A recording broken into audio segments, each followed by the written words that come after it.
उसका दायरा, फिर उसमें जल भरा जाता है।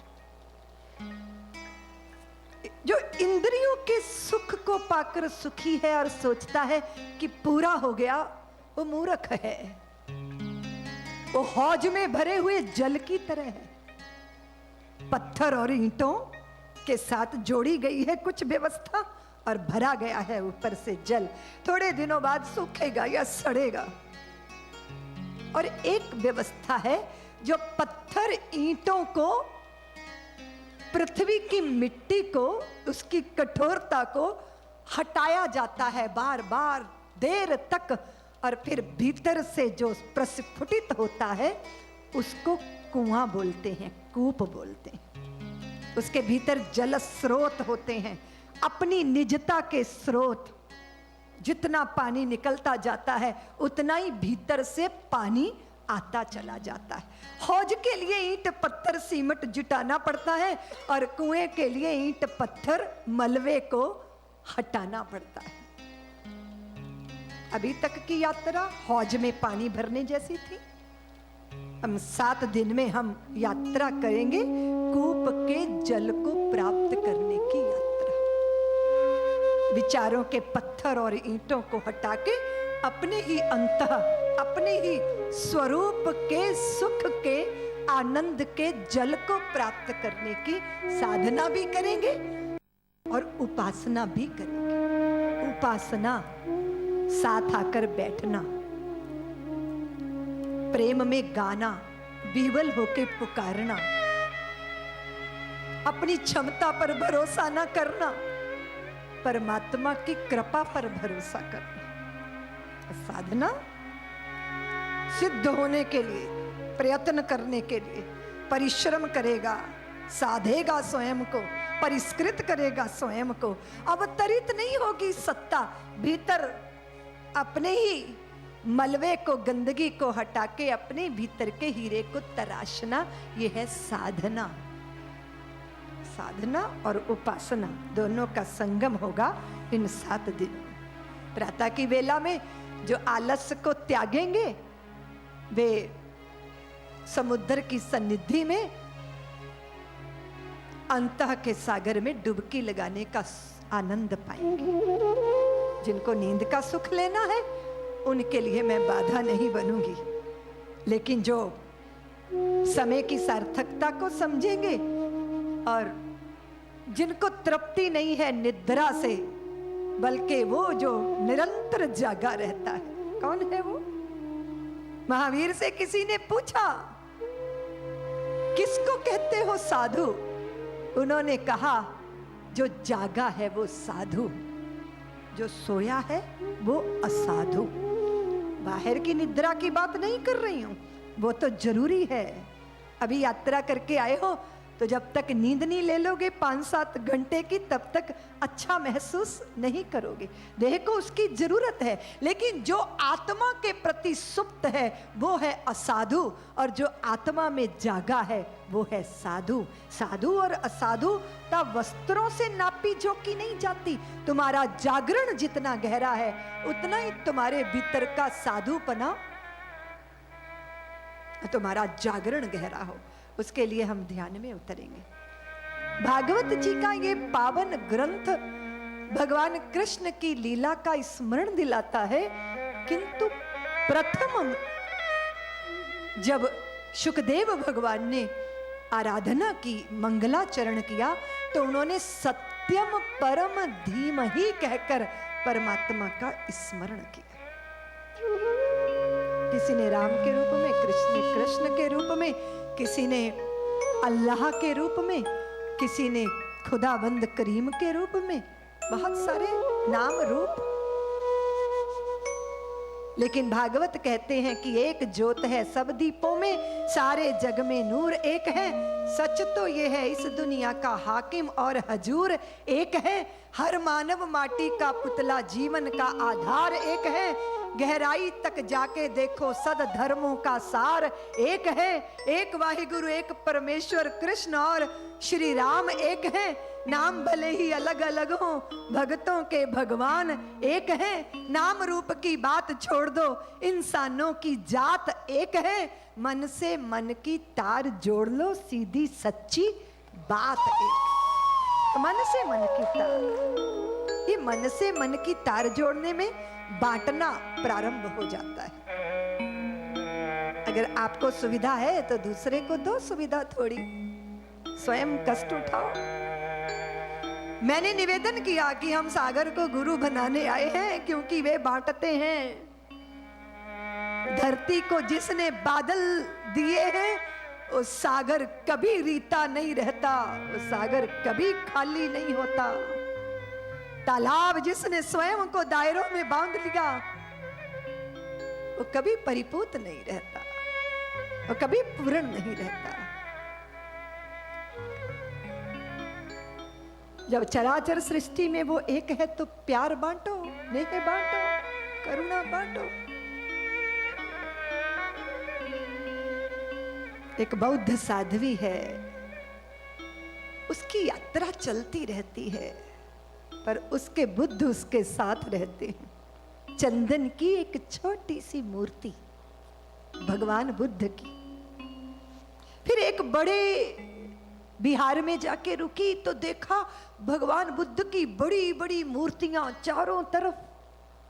उसने उपासना करनी थी, आराधना करनी थी, अपने बुद्ध को सामने रखा, अगरबत्ती जलाई, धूप जलाई।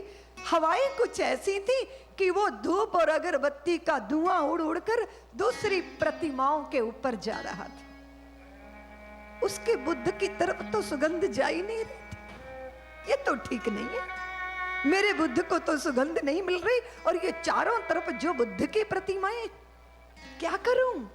हाथों से अगरबत्ती के, धूप के सुगंध को, धूमर को प्रयत्न कर रही है कि वो मूर्ति को मिल जाए। संभव नहीं हुआ। फिर गत्ता उठाया, कुछ ईंटें उठाई, चारों तरफ से लगा दिया, ताकि वो जो धूप दीप है वो मेरे ही बुद्ध को मिले, इधर उधर की प्रतिमाओं को नहीं। हुआ ये कि बाद में जब उसने देखा तो बुद्ध का चेहरा मूर्ति का काला पड़ गया था। वे उस आश्रम के मुख्य संत के पास गई। ये क्या हुआ मेरी बुद्ध की प्रतिमा के साथ? वो बोले, तुमने क्या किया? बोले, मैंने प्रयत्न किया, मेरी जलाई धूप मेरे बुद्ध को मिले, तो मैंने ईंटें लगाकर प्रयत्न किया उस सुगंध को देने का। वे मुस्कुराने लगे कि जो बुद्ध की प्रतिमा के साथ हो गया, ये व्यक्तियों के साथ भी हो जाता है। चारों तरफ फैले गए, चारों तरफ परिवाहित होने वाले प्रेम और करुणा को जो ईंटें लगाकर, दीवारें खड़ी करके सिर्फ अपनों तक ही सीमित करने का प्रयत्न करता है, उसकी स्थिति ऐसी ही हो जाती है जैसे बुद्ध का चेहरा काला हो गया। ऐसे व्यक्तियों के हृदय भी दूषित और काले हो जाते हैं। भिक्षुणी, ये क्या कर रही हो? इन हवाओं को ले जाने दो, इन सुगंधों को जहां ले जाएं जाने दो, क्यों रोकती हो? बुद्ध का चेहरा काला पड़ गया। ये तो मात्र प्रतीक है, लेकिन चेहरा तो हमारा काला पड़ जाता है।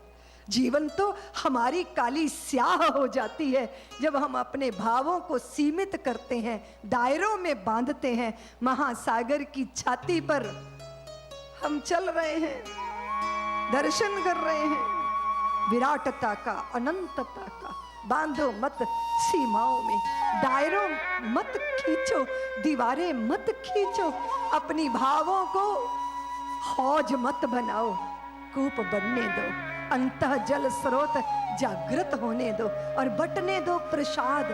स्वयं को लुटाओ, स्वयं को बांटो, स्वयं के नेह को, प्रेम को, करुणा को, सहृदयता को, सुविधाओं को खोल दो, अपनी पतवारें खोल दो। प्रयत्न मत करो कुछ भी करने का, जो होगा वो शुभ होगा, शिव होगा, सुंदर होगा।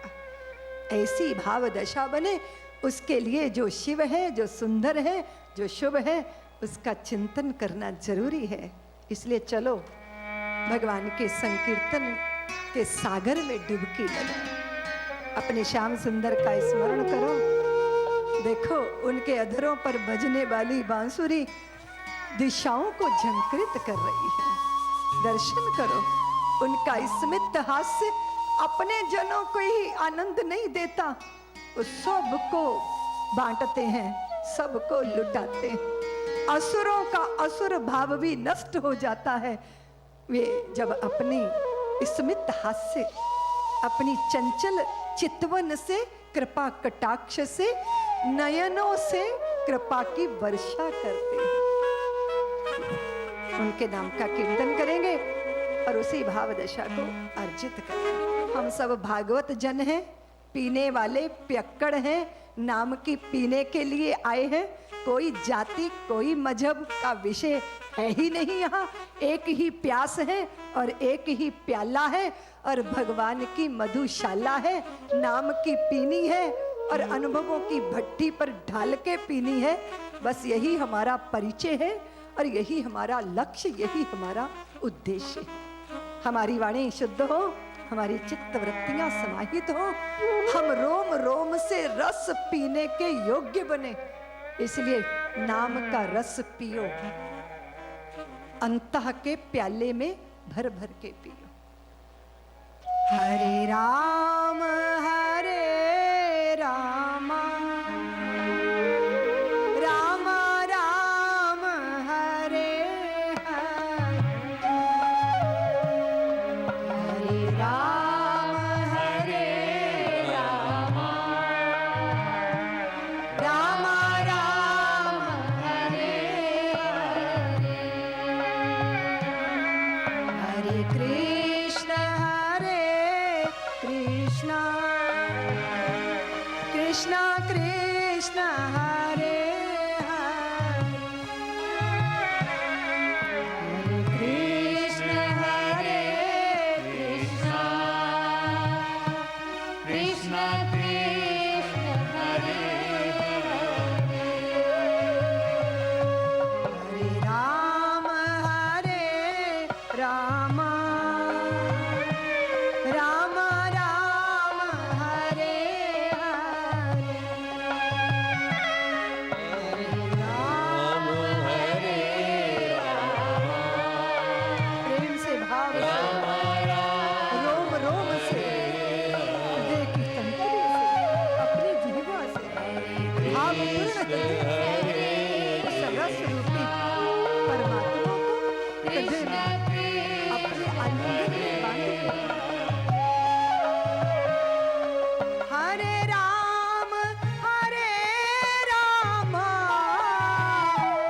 राम राम हरे हरे, हरे राम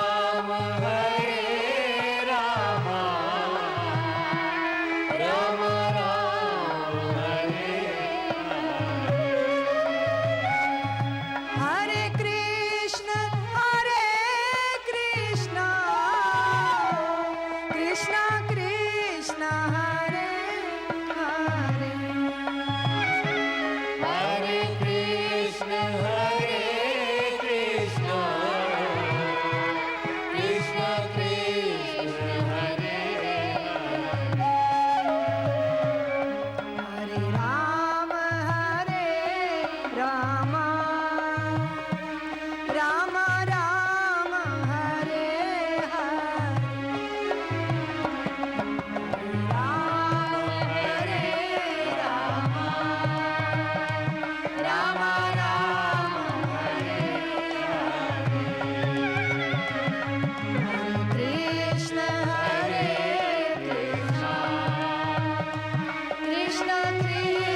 कृष्ण कृष्ण हरे हरे राम हरे राम राम राम हरे हरे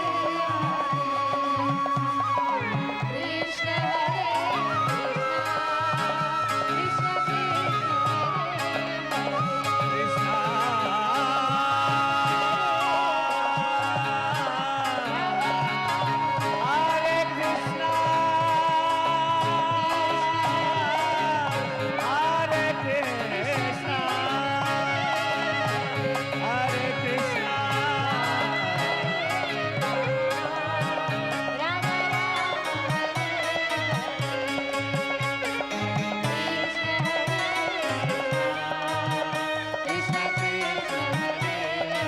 जय जय श्री राधे, जय जय श्री राधे, जय जय श्री राधे। भागवत जी की आरती होगी, क्योंकि दीपक जल के आरती नहीं होगी, इसलिए मानस आरती होगी। उसके पहले हम ब्रह्मांड में विराजमान परम सत्ता की आरती करेंगे। और मैं चाहूँगी आरती से पहले हमारे बीच में महामंडलेश्वर पूज्य स्वामी दिनेश गिरी जी महाराज विराजमान हैं। उनका आशीष वचन 2 मिनट के लिए होगा। उनकी उपस्थिति हम सबको धन्य कर रही है। उनकी सन्निधि में भागवत की कथा अपनी धारा में बहेगी, जिसमें हम निमज्जन करेंगे। मैं ज़्यादा ना कह करके इतना ही कहूँगा कि 7 दिन हमको जो एक विशेष अवसर भगवान की और दीदी माँ की कृपा से मिला है, तो इसको हम 1 मिनट भी ना खोएं, 1 पल भी ना खोएं।